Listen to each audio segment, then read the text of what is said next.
I just found undeniable proof that Earth is flat. I've never heard anybody else say this. I was looking at my planisphere and I noticed on both the north and the south sides, there's this pale blue line across it, but it's not labeled. So I look it up and it's the Milky Way. And I'm like, the Milky Way, why would it be a giant line like that? You guys, it looks like this on both sides of the planisphere and it's an arch.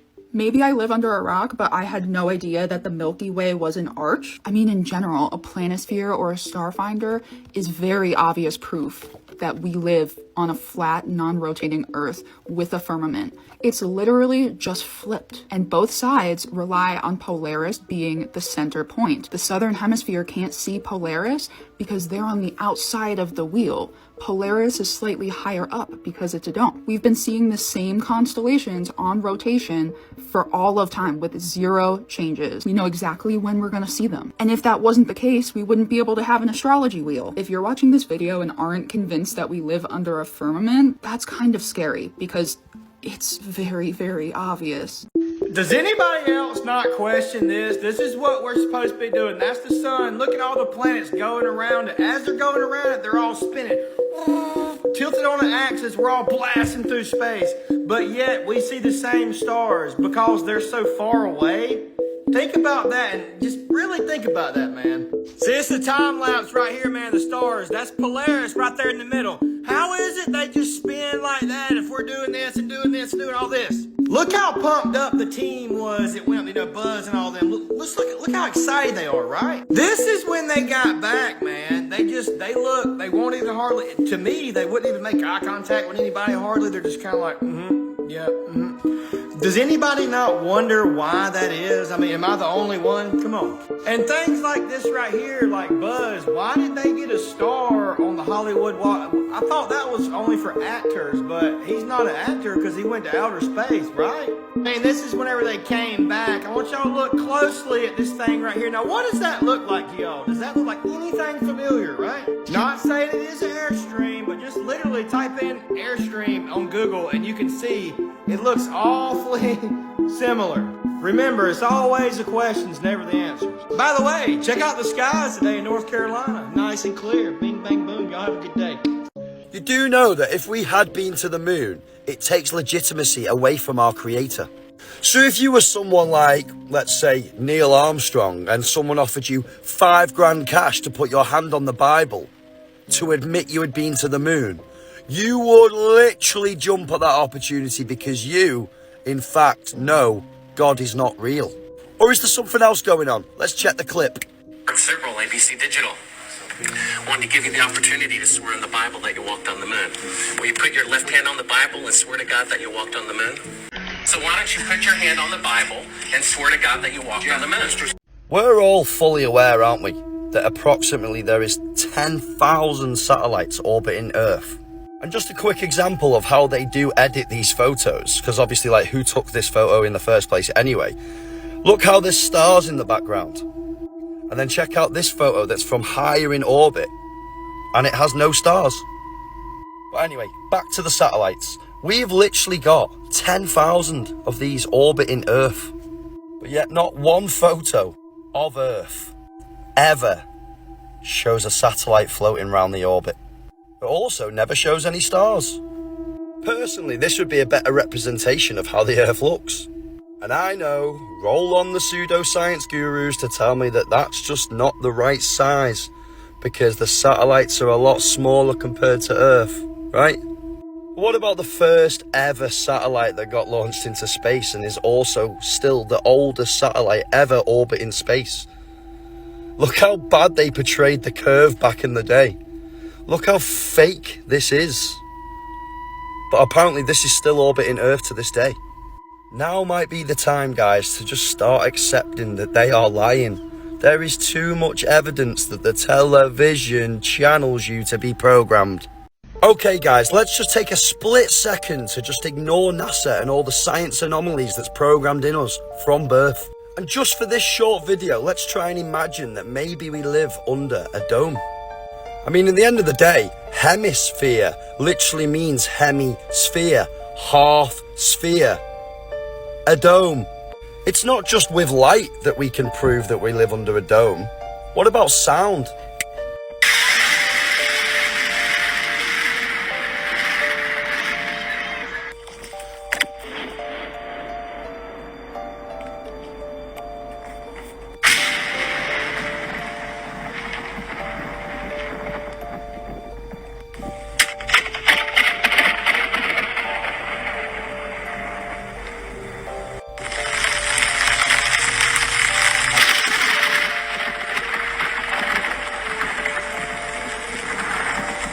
Light has to reflect and sound has to bounce to make the thunder sound. Everything is sound and frequency that has a beautiful geometric pattern to it. All the laws of science are not ignorant to thunder and lightning. But ultimately, it's proof that we live under a dome and not on a spinning ball of impossibility where light and sound travels indefinitely through space. This is just CGI and data collected imagery. And it is by far from a photograph. And then it just ultimately boils down to the fact that NASA is lying to us because it goes against our senses and everything we can actually prove. Oh my god. So I'm poking my head out and asking in front of our new best friends, will you make me the happiest man on this flat earth? Yes, yes. Well, if it ain't my bestest friend on God's flat earth. What's in your hand? Some sort of a friendship certificate? You know, just something to put our partnership on the up and up. Hey, what's more up and up than the helium business? So if the earth is flat, why is it that on the other side of the planet from where I am, the moon is seen as upside down? How does that make sense on a flat earth? If you take a drawing of the moon, or a picture of the moon, and you put it on your ceiling, here, I'll just show you because it's pretty simple. So if this is your moon, right? Now imagine that they're not all the same, but and then I go to this side, it's upside down. Wow, perspective. But is my bed curving? Am I sleeping on a sphere? That would hurt my back. I mean, yeah. I don't know. It just doesn't. It doesn't make sense to me why they would be hiding that. Why would that be a thing they would want to hide? That the Earth is round. So you're just not gonna. I don't know how to entertain this conversation because I feel like I gave you a good explanation for why the moon flips upside down, and you just kind of shrugged that off. That wasn't really a good explanation. Okay, so if the Earth is flat, this is my flat floor, right? This is a flat floor, right? I'm just gonna make sure. I'm just gonna check under the bed. Is there curving? You guys think that's curving? That look level to you? It looks level to me. All right, cool. So if this is your sun, if this is your sun or your moon, right, and it's facing this direction, and then we go to this side, right, on the other side, right. Now I'm not seeing. It looks completely different. Wow, how did that happen? It's almost as if my perspective has changed. Whoa. Again, wait. Just double check. Nope, still not curving. Okay, cool. Is the bed curving? Just double check. Okay, cool. 3 proofs that the Earth is flat.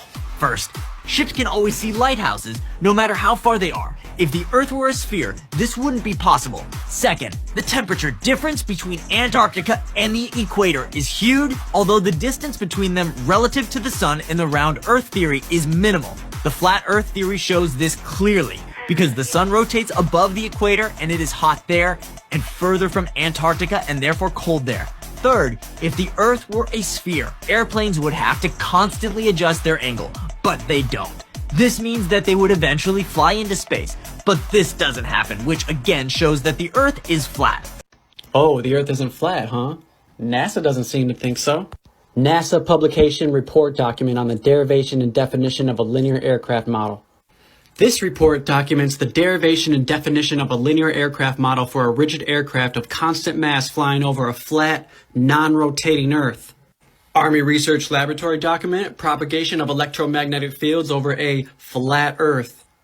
NASA document on trajectory simulation. This simulation assumes a vehicle with 6 degrees of freedom and aerodynamic symmetry in roll, and the missile position in space is computed relative to a flat and non-rotating Earth. Detection algorithm document from NASA. Only the range to the center of the field of view and the depression angle is known, so that a flat Earth approximation provides the best estimate. NASA document on stability and control estimation flight test results for the SR-71 aircraft assume a rigid vehicle and a flat, non-rotating Earth. Engineering experiment station document from Georgia Institute of Technology. A model frequently used is that of a flat and non-rotating Earth. NASA document on the mathematical model of the CH-53 helicopter. The nonlinear equations of motion used in the linearization program are general 6 degree of freedom equations representing the flight dynamics of a rigid aircraft flying in a stationary atmosphere over a flat and non-rotating Earth.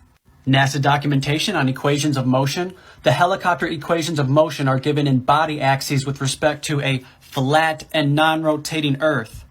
NASA document on the aircraft landing model. The aircraft trajectory model employed in this study was derived based on the following assumptions. What does the first one say? The Earth is flat and non-rotating. The DPS equations of motion use 4 assumptions that simplify the program while maintaining its fidelity for most maneuvers and applications. Point mass modeling, non-turbulent atmosphere, 0 side forces, and a non-rotating Earth. NASA document on the projectile flight dynamic model with a liquid payload. A typical 6DOF rigid projectile model is employed to predict the dynamics of a projectile in flight. These equations assume a flat Earth.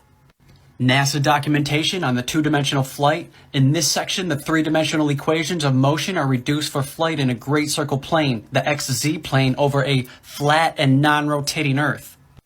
Under the previously mentioned assumption of no side force and no side slip, the zeroth order equations of motion representing flight in a vacuum over a flat Earth. A property-based system design method with application to a targeting system for small UAVs.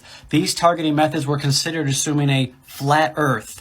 The evaluation revealed a descending utility order of DTED, flat Earth, and range based upon the system's stated requirements. Through the government CIA website, cia.gov, and I came across this document. And let's just take a read at what it says, shall we?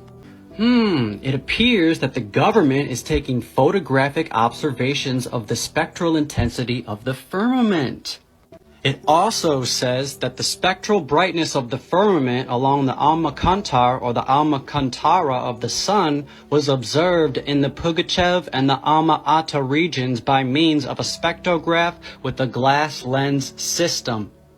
Alma-Centaur means the solar trajectory of the Sun around the flat Earth. Now, real quick, for everyone out there who's not aware of what the firmament is, let's take a look at what the mainstream Wikipedia narrative definition is for the firmament. In biblical cosmology, the firmament is a vast, solid dome created by God during the Genesis creative narrative to divide the primal sea into the upper and lower portions. Okay, but it says right here that the concept of the firmament was dropped with advances in astronomy in the 16th and the 17th century. So they're telling you that there is no firmament. But yet, what do you know? Here we are back with another document from CIA.gov talking about a near-sun halo that's giving off perpendicular rays of light. Okay, the government knows that the Earth is flat and they're up there doing experiments on the firmament trying to get analytical data on it. Okay, the dissertation contains a certain formula of the brightness of the sky, taking into consideration only the brightness of the first order and derived on the assumption of a flat Earth and giving some conclusion derived on the basis of this formula. A method is also proposed of determining the brightness of the clear daylight sky at any point based on measuring the brightness along the Alma-Centaur of the Sun and of 5 to 6 points of the firmament located at various zenith distances. And once again, for those who didn't catch it before, the word Alma-Centaur or Alma-Centaura means the solar trajectory of the Sun around the flat Earth. Okay, but here we are yet again, CIA.gov, official document, talking about spectral photographic observations of the firmament. Okay, but we just looked at Wikipedia, okay, and the official narrative is that the firmament does not exist. But yet here we are on the CIA government website saying that the color temperature of the firmament amounts to 6,100 to 1,750 degrees Kelvin. The map is the original map. I think it's very close, Munzi, but this is a pretty good representation of what our continents look like, how the Earth works with a perimeter ice wall and a central magnetic pole. So, apparently there is a good number of people out there that believe that this map, the Gleason's map, the Alexander Gleason's map, is a projection of a globe.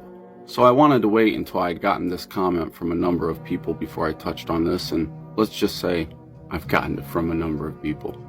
He said it's a glob, so Earth is a globe. It's literally a glob laid out on a page.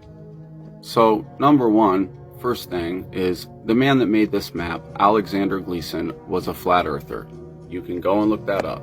Alexander Gleason. So, let's see what it says. Gleason's New Standard Map of the World. On the projection of J.S. Christopher, Modern College, Blackheath, England. Scientifically and practically correct as it is. Now you come over here, proof of patent. So if we come down here, as you can see, the picture shows on December 21st, the sun moves round the Tropic of Capricorn and during the day lights up the southern portion of the Earth from Arctic Circle to some portion of Antarctic ice. He said there is no sunlight beyond 80 degrees south, but unknown regions of ice. On the 23rd of December, the sun commences his northward journey again, returning to his starting place, and thus completes his seasons. Now, let's come over here to the other side. Shows you again how it works, and he explains it very clearly. In the figures, June and December, the white represent the sun's position in its respective months at noon.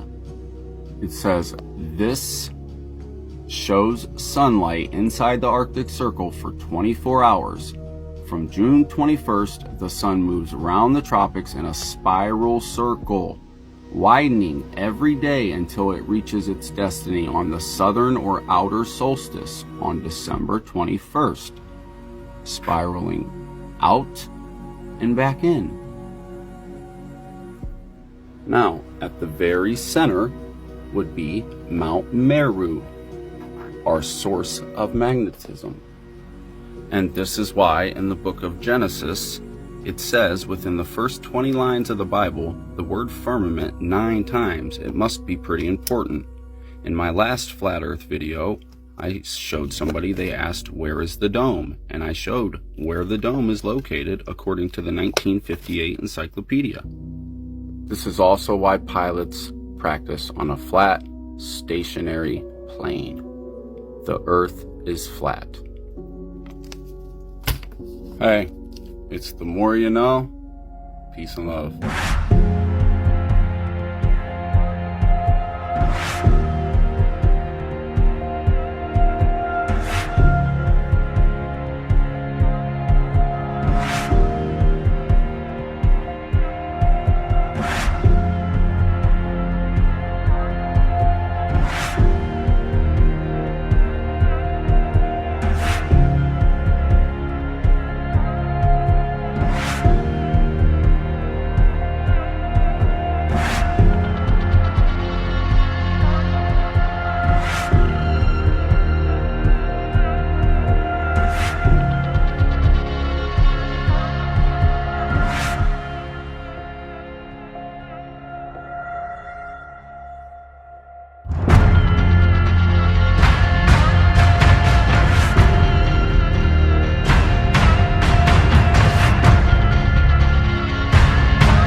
The flat Earth map dates back over 1,000 years. This map is credited to being created by a Persian astronomer. His name was Al-Biruni, and he lived between 973 AD to 1048 AD.